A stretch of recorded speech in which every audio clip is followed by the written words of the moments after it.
अस्सलाम वालेकुम, मैं हूं रिस्वान अशरफ। ISPR की जानिब से एक इंतहाई अहम तरीन पैगाम सामने आया है, जिसके अंदर पाकिस्तान की फ़ौज ने इस बात का ऐलान किया कि पाकिस्तान ने और पाकिस्तान की फ़ौज ने फतह-2 मिसाइल का कामयाब तजर्बा किया।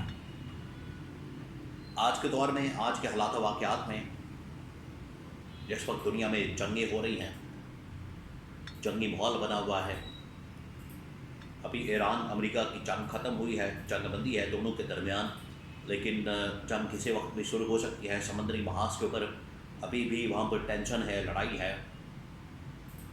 दूसरी जानब इकोनॉमिक महाज है, वहाँ पर UAE और सऊदी अरब आमने सामने है। UAE ओपेक से बाहर निकल गया है, जिसके ग्लोबल लेवल के ऊपर असरात होंगे।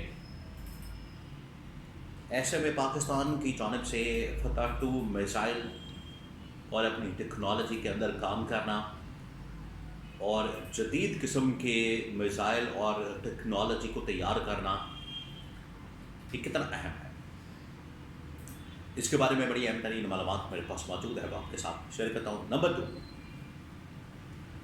अदलिया के महाज से जो खबरें आ रही हैं वो कुछ अच्छी नहीं है, और ये जो मामला सामने आया है जजेस की ट्रांसफ़र का, इससे जजेस बहुत बड़ी तादाद में रिज़ाइन कर सकते हैं। अब ये बहुत ही खुफिया इंटेलिजेंस रिपोर्ट सामने आई है। मैं अगले व्लॉग के अंदर इसके बारे में डिटेल से आपको बताऊँगा, लेकिन थोड़ी सी मैं इंफॉर्मेशन ज़रूर दूँगा कि हालात इस वजह से बड़े ख़राब हो सकते हैं। अगर किसी स्टेज के ऊपर वो गला, जजेस मिल गए, बाहर आ गए, इस्तीफे आ गए, मामला ख़तरनाक हो जाएगा। इसके बारे में बड़ी अहम तरीन मालूमात। नंबर 3, आसिफ ज़रदारी को हटाना और आसिफ ज़रदारी का काउंटर करने के लिए प्लान बनाना, इसके बारे में बड़ी अहम तरीन मालूमात, और इसके नतीजे में इमरान खान की रिहाई कैसे हो सकती है, ये तमाम तर चीज़ें, 3-4 बड़ी खबरें। सबसे पहले तो मैं आपको ये बताऊँ कि पाकिस्तान की फ़ौज की जानिब से ISPR ने इस बात की तस्दीक की, उन्होंने बाकायदा वीडियो भी जारी की, ट्वीट भी किया, मैसेज किया, और पूरे मीडिया के अंदर चला दिया गया। पाकिस्तान की फ़ौज ने फतह-2 मिसाइल का कामयाब तजर्बा किया। ये जो उनकी जानिब से तजर्बा किया गया, उसमें उन्होंने मिसाइल टेस्ट किया, जंगी सलाहियत का मुजाहरा किया, और इसमें कोई शक नहीं है पाकिस्तान के पास जो काबिलियत है, सलाहियत है, जंगी मैदान में बड़ी ज़बरदस्त है, जिसका अमली सबूत पाकिस्तान ने तब दिया जब इंडिया के ख़िलाफ़ पिछले साल जंग हुई, और अभी चंद दिनों बाद बाकायदा उसकी एनिवर्सरी मनाई जाएगी 10 मई को। पिछले साल 10 मई को इन दिनों में टेंशन शुरू हुई थी, और फिर इंडिया ने हमला कर दिया था पाकिस्तान के ऊपर, और फिर पाकिस्तान ने जब जवाब दिया, इंडिया भाग गया। लेकिन इसके साथ साथ एक और अहम तरीन बात, चलें ठीक है, आपने जंगी माहौल बना हुआ है, उसके अंदर अपनी तैयारी करनी है, जदीद टेक्नोलॉजी, जदीद मिसाइल, बाकी तमाम चीज़ें वो अपने पास रखनी है, इसमें कोई दो राय नहीं। आज ईरान देखे इसी वजह से मजबूत है, डट कर मुकाबला कर रहा है।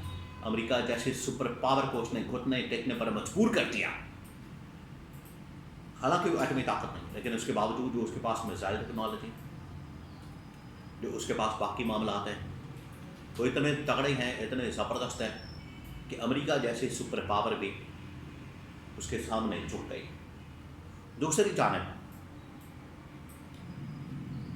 पाकिस्तान की जो इकॉनमी है, उसके ऊपर भी काम करने की ज़रूरत है, क्योंकि इकॉनमी अब दुनिया के अंदर एक बहुत ही ज़बरदस्त वेपन के तौर पर, बल्कि तारीख़ी तौर पर देखा जाए तो इकॉनमी एक बड़ा अहम तरीन फैक्टर होता है।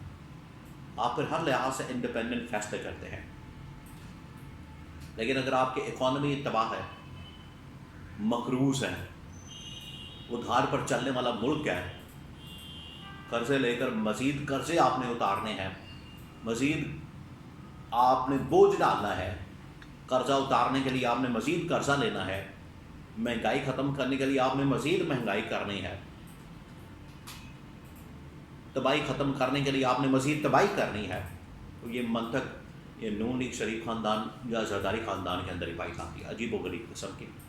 اگر اس کے اوپر بھی توجہ دی جائے، کام کیا جائے، تو جس طرح سے پاکستان کا ڈیفنس بڑا مضبوط ہے، اس کے اوپر پوری پاکستانی قوم کو فخر ہے۔ اگر یہ مسائل عام آدمی کے، بے روزگاری، مہنگائی اور یہ لوڈ شیڈنگ، یہ لاک ڈاؤن، یہ باقی چیزیں، تو دیکھیں پھر عوام کس طرح سے آپ کے ساتھ ہے۔ اب آ جائیں جو پولیٹیکل سچویشن ہے، پولیٹیکل سچویشن میں جو اس وقت سب سے بڑی صورتحال اور معاملہ درپیش ہے وہ اسلام آباد کے اندر، آپ کو بتائے کہ اسلام آباد ہائی کورٹ میں ججز کا ٹرانسفر کیا گیا، 5 لائن میں لگے ہوئے تھے، اور یہ وہ 5-6 ججز ہیں جنہوں نے کچھ عرصہ پہلے گورنمنٹ کو اس حوالے سے آگاہ کیا کہ ہمارے معاملات میں مداخلت کی جا رہی ہے، اسٹیبلشمنٹ مداخلت کرتی ہے، گورنمنٹ مداخلت کرتی ہے، یہ سلسلہ روکا جائے، ہمیں انڈیپینڈنٹ فیصلے کرنے دیے جائیں۔ تب سے وہ ججز عطاب میں تھے، تب سے وہ ججز رڈار پر تھے، اور 27ویں آئینی ترمیم کرنے کا مقصد بھی یہی تھا کہ جو بھی جج، یہاں تو عام آدمی بیچارہ چونچا نہیں کر سکتا، جج لیول کا، اور جج بھی کوئی سیشن چھوٹا موٹا نہیں، اسلام آباد ہائی کورٹ کے ٹاپ لیول کے ججز، کیپٹل کے، دارالحکومت کے، وہ بھی چونچا کریں گے، فارغ کر دیا جائے گا۔ یہاں اگر ایک وہ بندہ کھڑا ہو گیا، ڈٹ گیا، بکلا تحریک شروع ہو سکتی ہے جو پاکستان میں ٹرننگ پوائنٹ ثابت ہوگی۔ ادھر جو آصف زرداری کی گیم ہے، یہ اس کے بارے میں ڈیٹیل سے آپ کو ساری انفارمیشن دوں گا۔ اس بارے میں انٹیلیجنس رپورٹس موجود ہیں، انٹیلیجنس انفارمیشن ہے، جو انٹیلیجنس کی اسیسمنٹ لگائی گئی ہے کہ یہ کیا تو جا رہا ہے، لیکن ایک چنگاری اگر بھڑک اٹھی، پورے نظام کے اندر آگ لگ سکتی ہے۔ ایک چنگاری کی ضرورت ہے۔ مشرف کے سامنے جب چیف جسٹس اس وقت افتخار چودھری ڈٹ گئے، انہوں نے انکار کر دیا استعفیٰ دینے سے، تو پھر کیسے 2 سال تحریک چلتی رہی، آخر کار مشرف نے گھٹنے ٹیک دیے۔ بعد میں پیپلز پارٹی کی گورنمنٹ آئی، ان کے خلاف بھی تحریک چلتی رہی، پھر انہوں نے بھی گھٹنے ٹیک دیے، اور چیف جسٹس افتخار محمد چودھری کو بحال کرنا پڑا۔ اب آ جائیں آصف زرداری کے اوپر۔ آصف زرداری آپ کو بتایا کہ اس وقت شدید ترین دباؤ میں، انڈر پریشر، ان کے اوپر جو مسئلہ ہے، پریشر ہے، انہیں کسی طرح سے ہٹا دیا جائے، اور ہٹانے کے لیے بڑا پریشر موجود ہے۔ وہ پریشر، اس کو کاؤنٹر کرنے کے لیے پیپلز پارٹی نے جو آپشن سامنے رکھے ہوئے، اس میں ایم کیو ایم کے ساتھ اتحاد، اپوزیشن کے ساتھ اتحاد، تحریک تحفظ آئین پاکستان کے پلیٹ فارم کے اوپر آنا، اور عمران خان سے اتحاد، یہ ہے سب سے اہم ترین معاملہ، اور اس کی وجہ سے موجودہ گورنمنٹ کسی وقت بھی فارغ کی جا سکتی ہے۔